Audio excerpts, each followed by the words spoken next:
आज की सबसे बड़ी खबर यह है कि एक के बाद एक दुनिया के तमाम मुस्लिम देश पैगंबर मोहम्मद साहब के अपमान के मुद्दे पर भारत के खिलाफ मोर्चा खोलते जा रहे हैं और अब तक 15 मुस्लिम देश भारत के खिलाफ आपत्ति दर्ज करा चुके हैं और इनमें से कई देशों में अब भारत में बने सामानों का बहिष्कार भी शुरू हो गया है। लेकिन एक और इस वक्त की बड़ी खबर है जो मैं आपको बताना चाहता हूं, वो ये कि अल कायदा नामक आतंकवादी संगठन ने भी अब भारत को धमकी दी है और एक बयान जारी किया है जिसमें उन्होंने कहा है कि जो हिंदू आतंकवादी हैं, जो भारत में रहते हैं, जिन्होंने भारत पर कब्जा किया हुआ है, हम उन्हें चेतावनी देते हैं कि हम उनकी हत्या कर देंगे अगर उन्होंने पैगंबर साहब का अपमान इस तरह किया तो। और ये खुली धमकी है भारत को और भारत में रहने वाले लोगों को, जो कि अल कायदा जैसा एक आतंकवादी संगठन आतंकवादियों से भरा हुआ वो धमकी दे रहा है। तो आज बड़ी बात यह है कि दुनिया भर के आतंकवादी भी अब दुनिया के सबसे बड़े लोकतांत्रिक देश को धमकी दे रहे हैं, चुनौती दे रहे हैं और कह रहे हैं कि हम घर में आकर मारेंगे। ये जो पूरी चिट्ठी है मैं थोड़ी देर में आपको पढ़कर सुनाऊंगा जो आपकी स्क्रीन पर है। इसमें ऐसी आपत्तिजनक बातें लिखी हैं भारत के बारे में भी और भारत में रहने वाले लोगों के बारे में भी। लेकिन आप हिम्मत देखिए कि ये तमाम मुस्लिम देश, उनकी सरकारें और अब आतंकवादी और अफगानिस्तान जैसी सरकारें, पाकिस्तान जैसी सरकारें भी अब भारत को समझा रही हैं कि लोकतंत्र क्या होता है। अब बड़ा सवाल यह है कि भारत में हुए एक टेलीविजन डिबेट में ऐसा क्या खास हुआ, ऐसा क्या ऐसी बड़ी बात हुई कि दुनिया भर के इस्लामिक देश अचानक भारत के खिलाफ हो गए। ये देश भारत के नए नागरिकता कानून के मुद्दे पर चुप रहे। आपको याद होगा जब CAA आया था तो भारत में अल्पसंख्यकों ने बहुत जबरदस्त प्रोटेस्ट किया था, विरोध प्रदर्शन किए थे, तब ये देश नहीं बोले। हमारे देश के मुसलमानों ने बड़े पैमाने पर विरोध किए थे, विरोध प्रदर्शन किए थे, तस्वीरें आप देख सकते हैं, आपको याद भी होगा। कश्मीर में अनुच्छेद 370 के मामले पर भी ये तमाम देश चुप रहे, जबकि बल्कि भारत का ही साथ देते रहे। और इससे पहले भी भारत में हिंदू मुसलमान दंगे कई बार हुए हैं, कई बार ऐसे घटनाएं हुई हैं जिनको लेकर तनाव बहुत बढ़ गया है, तब भी ये देश कभी कुछ बोले नहीं। तो इस बार ऐसा क्या हुआ कि तमाम मुस्लिम देश खुलकर भारत के खिलाफ आकर खड़े हो गए। आज हम आपको बताएंगे कि अब ये लड़ाई धर्म युद्ध का रूप ले चुकी है।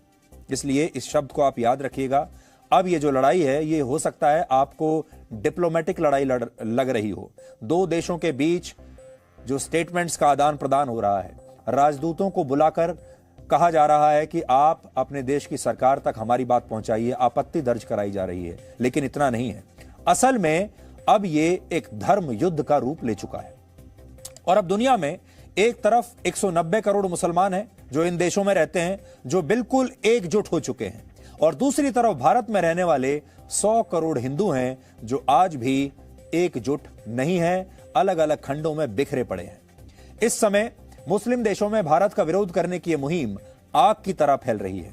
पिछले 72 घंटों में दुनिया के 15 मुस्लिम देश इस मुद्दे को लेकर भारत के प्रति अपनी नाराजगी जता चुके हैं। इनमें कतर है, कुवैत है, ईरान और पाकिस्तान जैसे देशों के अलावा अब Maldives, Libya, Indonesia, Jordan, Oman, UAE, Turkey और सऊदी अरब जैसे देश भी अब इसमें शामिल हो गए हैं। और जो देश बच भी गए हैं वो आने वाले दिनों में शामिल हो जाएंगे। और आपने ये भी देखा होगा कि इस्लामिक देशों का जो संगठन है, वो जिसमें 57 देश शामिल हैं, वो भी भारत के खिलाफ एक बहुत कड़ा रुख अपना चुका है इस मुद्दे को लेकर।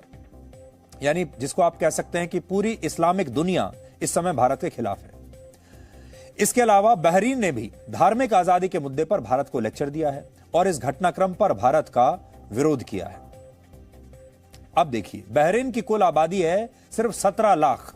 आबादी के मामले में बहरीन उत्तर प्रदेश के एक छोटे से शहर मेरठ के बराबर है। यानी हमारे मेरठ के बराबर का जो देश है वो आज हमें बता रहा है कि लोकतंत्र क्या होता है। और ये भी तब जब बहरीन में लोकतंत्र है ही नहीं, वहां राजशाही शासन की व्यवस्था है, वहां लोग कट्टर इस्लामिक तौर तरीकों का पालन करने के लिए मजबूर हैं। लेकिन इसके बावजूद आज बहरीन दुनिया के सबसे बड़े लोकतंत्र को सिखा रहा है कि धार्मिक आजादी क्या होती है। आज आप बहरीन जैसे देशों के दोहरे मापदंडों को भी इन तस्वीरों को देखकर समझ पाएंगे। ये तस्वीरें वर्ष 2020 की हैं, जब बहरीन के एक सुपर स्टोर में बुर्का पहने हुए दो महिलाओं ने भगवान गणेश की मूर्तियों को उठाकर तोड़ना शुरू कर दिया था। आप में से बहुत सारे लोगों ने 2 साल पहले इन तस्वीरों को देखा भी होगा। यह बहरीन का ही स्टोर है जहां पर गणेश जी की मूर्तियों को तोड़ा गया। इन महिलाओं का कहना था कि बहरीन एक मुस्लिम देश है और वहां किसी और भगवान की पूजा नहीं हो सकती। यह खबर 2 साल पुरानी है, लेकिन क्या आज तक भारत ने कभी इसके बारे में ऐसा प्रोटेस्ट किया जैसा बहरीन आज कर रहा है? क्या भारत में बैठे 100 करोड़ हिंदुओं ने बहरीन पर इतना दबाव डाला जैसा बहरीन आज हम पर डाल रहा है? क्या भारत के हिंदुओं ने उस समय अपनी सरकार पर या बहरीन पर इस तरह की कोई दबाव की राजनीति अपनाई जैसा कि आज इस्लामिक देश कर रहे हैं? सोचिए, भारत में एक नेता टीवी डिबेट के दौरान पैगंबर मोहम्मद साहब को लेकर कुछ टिप्पणी कर देती है और यह मुद्दा इतनी बड़ी अंतर्राष्ट्रीय खबर बन जाता है, लेकिन दूसरी तरफ बहरीन में 2 महिलाएं हिंदू देवी देवताओं के लिए अपशब्द कहती हैं, मूर्तियों को तोड़कर उनका अपमान करती हैं, लेकिन हमारे देश में रहने वाले लोग इस पर प्रतिक्रिया तक नहीं देते, चुपचाप बैठे रहते हैं। हालांकि ये सारी तस्वीरें आप तक आपके व्हाट्सएप पर आई थी, ये आपकी फेसबुक पर आई थी, हमने भी तब इन तस्वीरों को दिखाया था, लेकिन हमारे देश में बिल्कुल शांति छाई हुई थी, चुप्पी छाई हुई थी। किसी भी हिंदू को यह अपमानजनक नहीं लगा। इससे पता चलता है कि मुस्लिम देश तो आज अपने धर्म को लेकर बिल्कुल एकजुट है, लेकिन भारत के लोग अपने धर्म को लेकर आज भी बुरी तरह बटे हुए हैं, वैसे ही जैसे हजारों वर्ष पहले बटे हुए थे, और इसीलिए एक के बाद एक आक्रमणकारी आते रहे और हम पर राज करते रहे और हमें गुलाम बनाकर अपने यहां रखते रहे। इससे भी बड़ा दुर्भाग्य यह है कि आज जिस अफगानिस्तान में महिलाओं को बुर्का ना पहनने पर उनकी हत्या कर दी जाती है, वहां मस्जिद के अलावा किसी नए मंदिर, गुरुद्वारे और चर्च का निर्माण नहीं हो सकता। वहां की तालिबान सरकार आज भारत को बता रही है कि धार्मिक आजादी क्या होती है और क्या होना चाहिए। वहां तो न्यूज पढ़ने वाली जो न्यूज एंकर्स हैं, अब उन्हें भी कह दिया गया है कि वो भी बिना बुर्के के न्यूज नहीं पढ़ पाएंगी। जिस कतर ने हिंदू देवी देवताओं की आपत्तिजनक पेंटिंग बनाने वाले भारत के पेंटर MF हुसैन को अपने देश की नागरिकता दी, आज वही कतर भारत को बता रहा है कि उसे सभी धर्मों का सम्मान करना चाहिए, जबकि कतर खुद एक ऐसा देश है जहां इस्लाम को छोड़कर किसी दूसरे धर्म का प्रचार करने पर भी जेल की सजा हो सकती है।